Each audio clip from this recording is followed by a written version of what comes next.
welcoming Mr. Ghassan Salamé, who's, as you know, the United Nations envoy in Libya, and Sami ZAPTIA, who's a colleague from the Libyan Herald, which is one of the most distinguished and important Libyan papers. And is the envoy in Libya in a moment when Libya is, but it is very obvious what I'm saying, at the center of the political agenda, especially here in Rome and for the Italians, and at the crossroads of some of the key elements that have been discussed here in Rome in the Med dialogues. And yesterday, for example, Mr. Maitig insisted a lot on the role of European actors on the Libyan political process. And as you know, Mr. Salamé is working since many months on the review, on the modification of the Skirat agreement.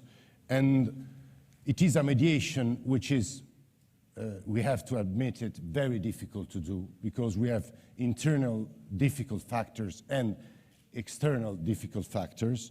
And as you know, Libya has got a unified government, and some hours ago, Mr. Serraj met in Washington President Trump and Mr. Tillerson, and from what we have read, it's been a positive meeting, and there is a kind of support from the American administration, but we have to admit, as Mr. Salamé knows perfectly, that in the eastern part of Libya, some, let's call them institutional forms, still exist, supported by external, again, actors. And the first question would be on his actual difficulties, given that we do not have a common denominator, and he does have to face, as I said, internal and external problems. And the question is, how difficult is your role when so many initiatives take place, and who is really supporting your job? Well, thank you very much. On prima facie, if I have to believe everything that is said to me, everybody is supporting the UN mission. So it is pleasant to be naive and to say everybody is supporting the UN mission.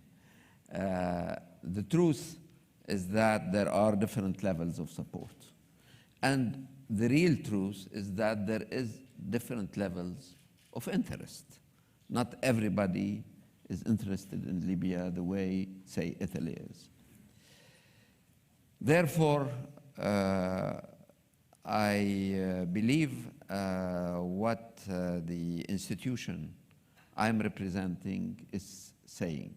So far, the Security Council has been unanimous in its support, and I hope it remains so. The Security Council has supported the action plan I presented on September the 20th. The Security Council has been supporting the brief I made before the Council on November the 16th, which was shared by Italy's Foreign Minister, Mr. Alfano. And as far as I know, the Secretary General has still confidence in me. So at least the people for whom I work are supporting me. And that is enough for me for the time being. And what about the other actors? Can you say something about that or not? I am going to be honest with you. I feel that there is a lot of interference in the Libyan case. But I do believe that this is a case where the domestic issues are paramount. It's true that there is interference from outside. I don't deny it. With weapons, with money, with you name it. But I do believe that the international system as it is today allows my Libyan friends to seize the opportunity of some kind of attention going elsewhere into the regional and international system. They have a window during which there is not the same level of interference we had. I have good reasons to believe that foreign support to various Libyan actors has gone down recently. I'm not saying has stopped, which is very different, but has gone down. So I don't think we are in a period of heightened international competition over Libya. What we are in is in a period of declining international interference in Libya. Not stopping, but declining. Therefore, it's a challenge for my Libyan friends to seize this opportunity and to come together and to build permanent institutions. And I am in Libya only for that, to help them not have a new transition, but to help them go into permanent institutions around three things. The first thing, if you want a permanent institution in any country, so Libya is no different from other countries on that, you need a constitution. We need, during the coming year, to come to a consensus on what kind of constitution this country needs. Second, national reconciliation. And this takes, to be honest, most of my time. Beside the spectacular things and diplomatic activity, etc., most of my time is devoted to work on the ground in Libyan cities in trying to untangle local disputes and bringing people together. And when the moment comes, and I feel that I have done enough of this job on the ground in different cities of Libya, I'm not going to name them all. There are 103 municipalities in Libya, and my dream is to visit them all. Then to go into a national conference where this accumulation of local reconciliation becomes a general national reconciliation. This takes most of my time, and I'm really happy to do it, and I'm really happy to report that it has been, in many places, a successful effort. And then the third pillar of permanent institutions are elections. And for elections to be successful, you do not need elections that add a third parliament to the two that are already there in Libya, nor a fourth government to the three competing governments that are competing for the Libyans' attention. You need to organize the elections where the proper conditions are met, so the elections are a solution to the problem and not the source of a new problem. What are these conditions? You have first technical conditions. You need voter registration, and there has not been voter registration since 2014. That is why during this month of December 2017, we are going to launch voter registration again, with the help of the HNAC, the Libyan Commission in charge of the election, which has been doing a wonderful job in the past years. And also, you need to have the HNAC, this commission, present in all the electoral districts of Libya, and not in some of them, as is the case today. But you also need legislative elections, legislative conditions. What does this mean? You need an electoral law. You need a legislative electoral law, because Libya has had 2 elections since 2011, and the 2 elections were not organized with the same law. So for the third elections, and I hope the good one, we need a proper law. If they want a president, you need a law. Libya has never had a presidential election. It had a king. It had an inspired leader for an inspired guide for 42 years. And it has the situation you know since 2011. So we need a presidential law, presidential election law. And also a number of municipalities have their term ending in 2018, and we probably also need to think of municipal elections. Therefore, you need technical conditions, you need legislative conditions, you also need, of course, security conditions that everybody who wants to run can run safely. Everybody who wants to vote can vote freely, and for that, not having a pistol over his head.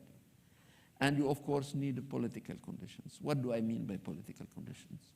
I mean by political condition is that an election to be successful, the main political players should accept in advance the results of this election.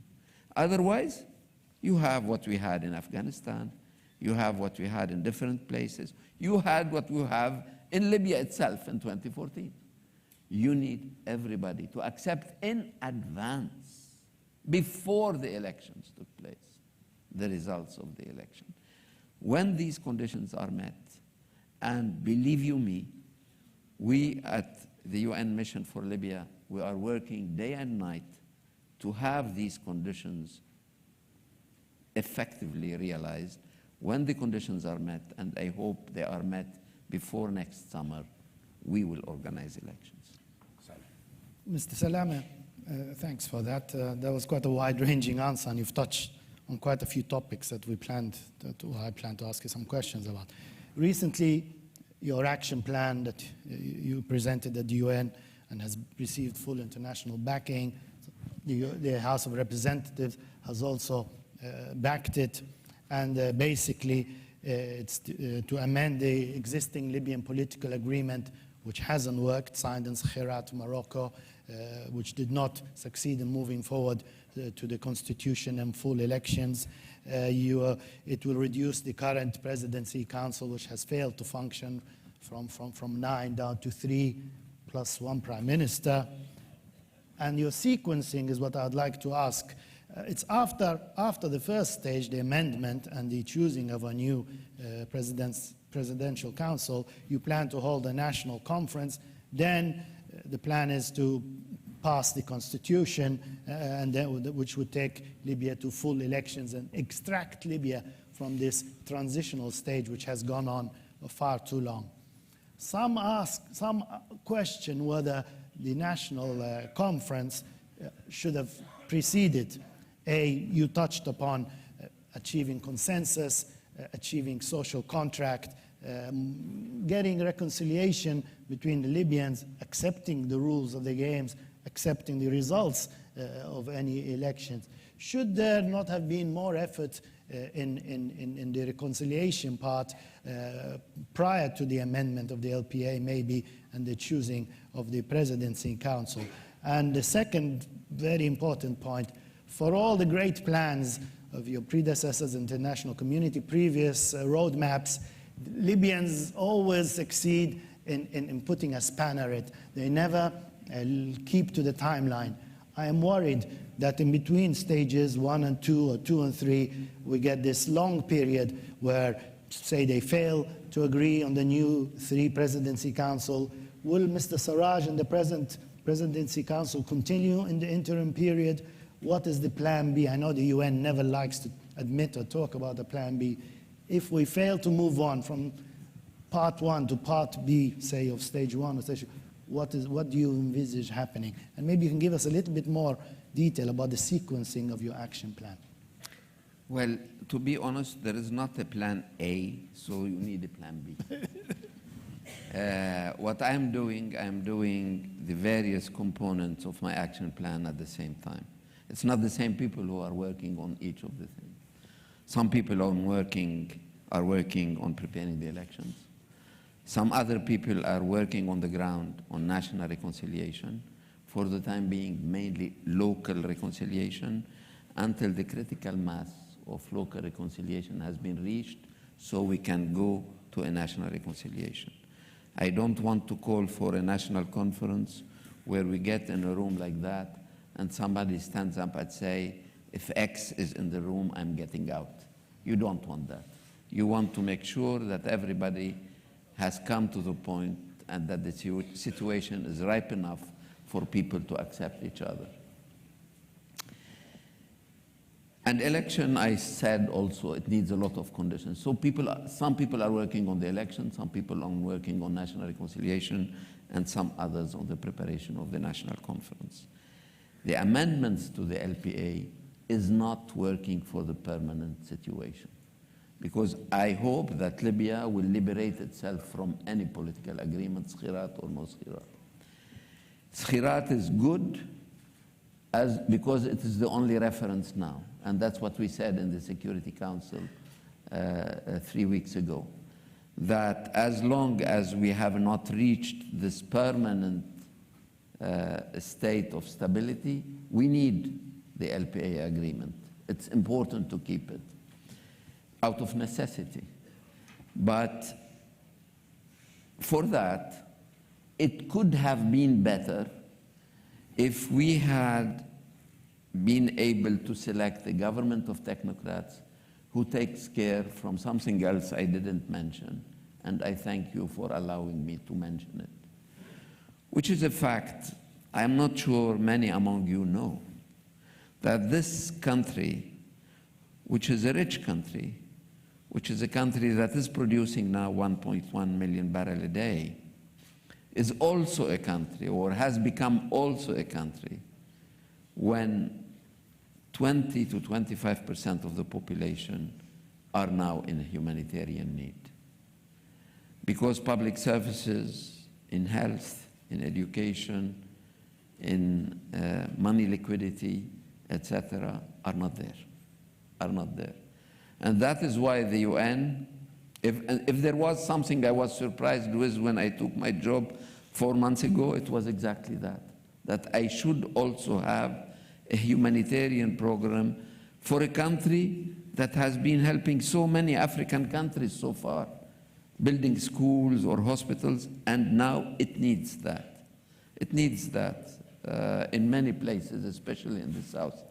So the idea of amending the LPA was an idea to make the executive more efficient during this lasting months of the transitional period.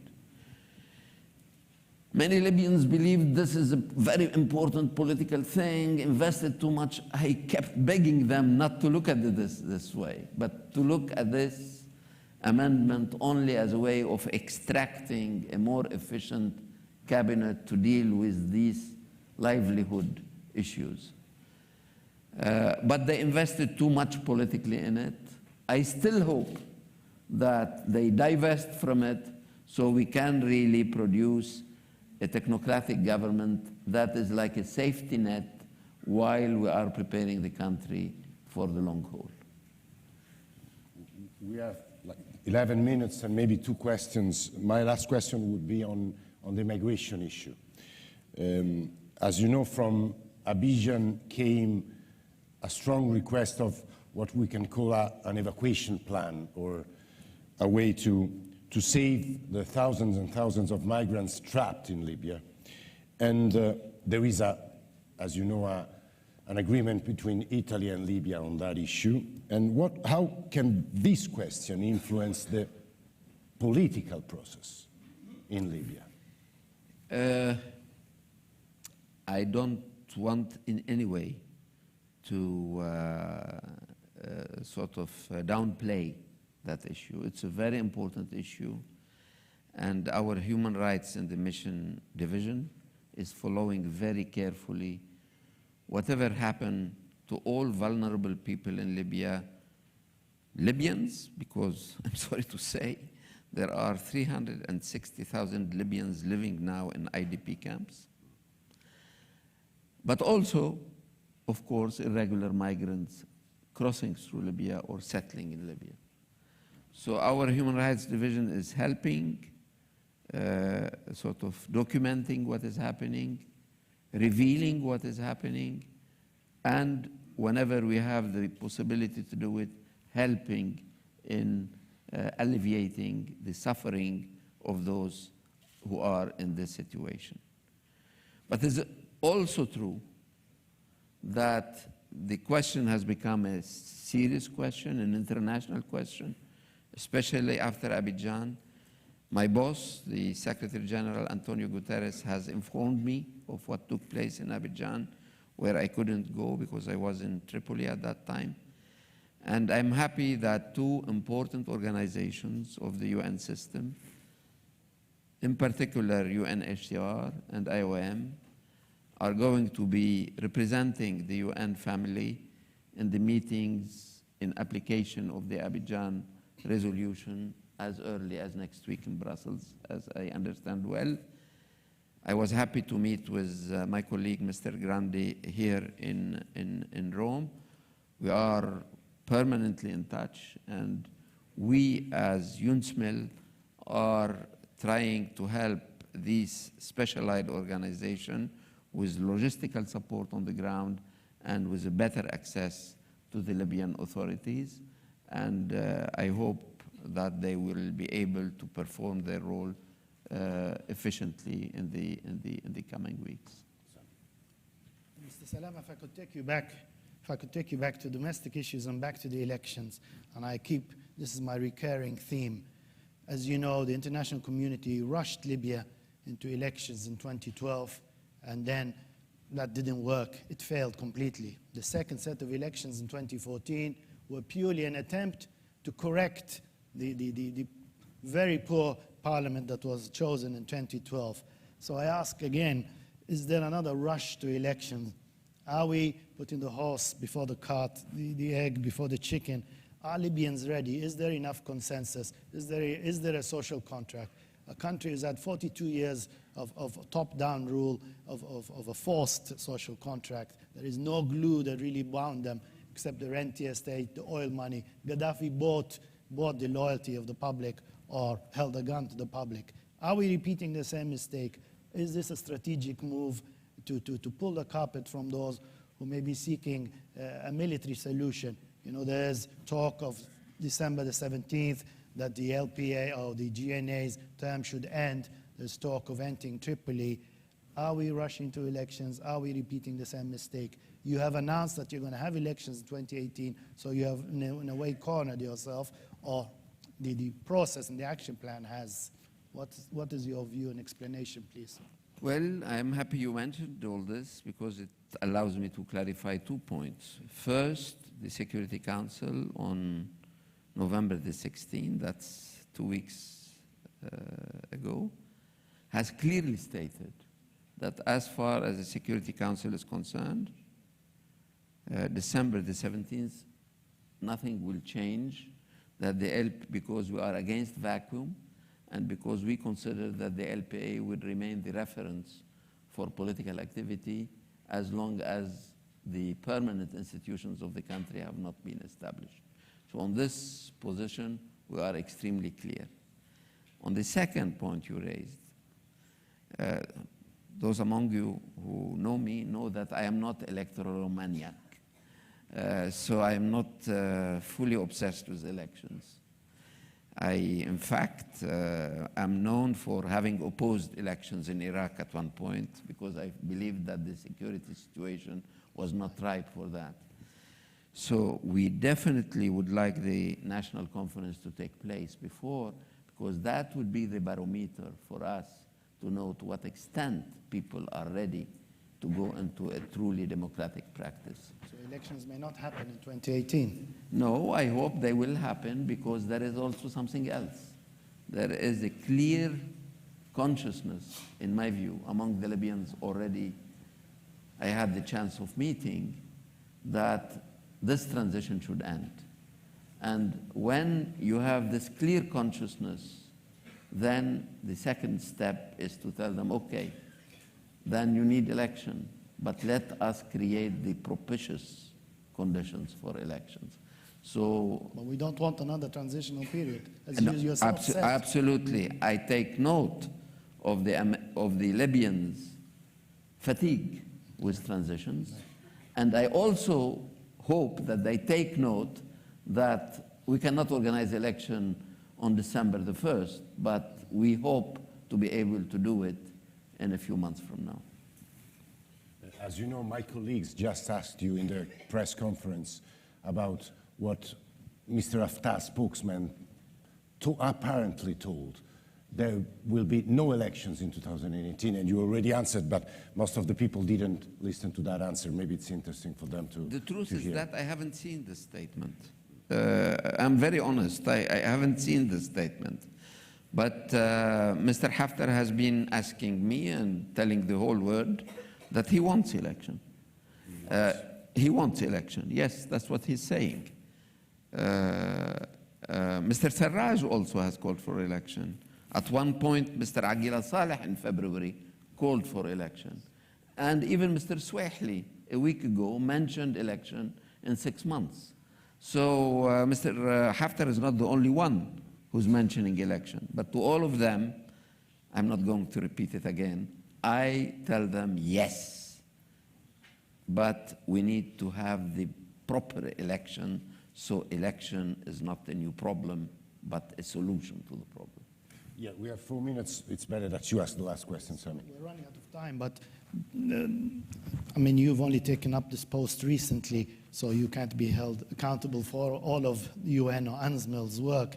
But do you feel that more could have been done by the mission as a whole since 2011 to do something about the security issue? You mentioned a couple of times security. It is the carpet upon which everything is built and laid. We cannot have proper elections or any sort of proper elections if we don't have some semblance of security. Do you think the international community led by the UN has really done enough to tackle the militias, to collect some weapons, to do some DDR, demilitarization of militias, and try more to form an army and a police, a unitary, legitimate army which can act as the focal point for the formation of a Libyan state? If we continue to be run by militias, and some nations are even now working with militias and enshrining militias, will Libya ever become a solid, stable state, a partner with whom Europe can work, looking forward and keeping to our positive agenda, so to speak? It's easy to blame others for things. I'm not going to do that for 2 reasons. The first reason is that the international community was less in sort of convergence than it is now. In 2013, for example, you had the Ukrainian problem, and it created a lot of problems. In 2014, the international community was very divided on Syria. So I don't think the international community is now as divided or as acutely divided as it has been during the past few years, which gives us some kind of opportunity. But I will tell you another thing, which is an anecdote from the country in which I was born. We were into a civil war. We found a solution in 1983. It took us 6 years to be able to impose it on the various militias. And we lost 50,000 people, and 500,000 Lebanese left the country during this 6 years between 83 and 89 when we reached the Taif Agreement. Sometimes human nature is done in a way where something that is evident, which is the inevitability of a political solution, takes some time to get into everybody's mind. Mr. Salamé, thank you very much. Thank you.